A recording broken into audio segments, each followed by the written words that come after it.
La caravane Faut rouler doucement tout a organisé une conférence de presse le 22 août 2025 dans la commune de Koumassi. L'objectif de cette rencontre est de sensibiliser les populations sur l'incivisme routier en Côte d'Ivoire. Pour cette 4e édition, placée sous le thème « Soyons responsables sur nos routes », les organisateurs mettent l'accent sur la lutte contre la consommation d'alcool, de tabac et de drogue avant et pendant la conduite.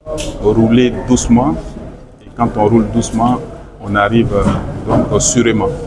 J'ai félicité les initiateurs, j'ai remercié les ministères qui accompagnent donc cette initiative, le ministère des Transports, le ministère de la Santé, le ministre de la Communication qui est donc le parrain de cette initiative. Selon l'Organisation mondiale de la santé, en abrégé OMS, les accidents de la route tuent chaque année près de 1,3 million de personnes dans le monde et font entre 25 et 50 millions de blessés. L'Afrique n'est pas épargnée. En 2019, plus de 60 000 jeunes âgés entre 15 et 29 ans y ont perdu la vie suite à des accidents, soit plus de 6 décès chaque heure. La Côte d'Ivoire, elle aussi, fait face à ce fléau. D'après les chiffres de l'Office de sécurité routière, en abrégé OSER, le nombre d'accidents de la circulation est passé de 1764 en mai 2024 à 1833 en juin 2024, enregistrant ainsi une hausse de 4% en moins d'un mois seulement. Après cette campagne de proximité, s'en suivra les différents concours de rap et slam, suivi du concert que je donnerai le 31 août ici à Koumassi. Après cette étape d'Abidjan, nous serons du côté de Bouaké du 5 au 7 décembre pour l'organisation des journées universitaires et scolaires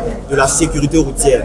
On fera des actions sociales au niveau du CHU de Bouaké et aussi nous allons bien évidemment faire une campagne de proximité à Bouaké. Au-delà d'un simple événement, Faut rouler doucement tout se veut un mouvement citoyen. L'initiative entend non seulement réduire les comportements à risque, mais aussi contribuer à bâtir une culture de responsabilité collective sur les routes ivoiriennes. Car, comme le rappellent les initiateurs, chaque accident évité est une vie sauvée et une famille préservée.